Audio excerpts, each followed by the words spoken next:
crash test. Looks all right.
All right, crash test number 2.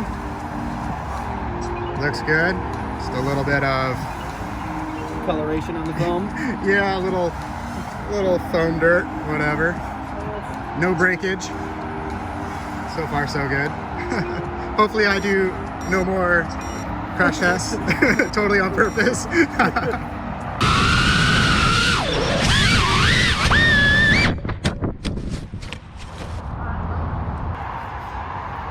So that was crash test number 3. A little bit wet. I think I bent a duct a little tiny bit, but it seems fine. The prop spin, just a little dirty. I might have hit some mud. Let's see. Everything still spins, nothing rubs. Oh, never mind. That rubs. Let's see. All right, I think I got to bent back a duct. Okay, so, all right, so I bent back the duct. It was just stuck underneath this carbon plate right here, and now it spins freely. Looks all good. Sorry, I'm trying to spin this through a camera. That's all good. That's good. That's good. Seems good. All right.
So a super quick wrap up for the AxisFlying AirForce Pro.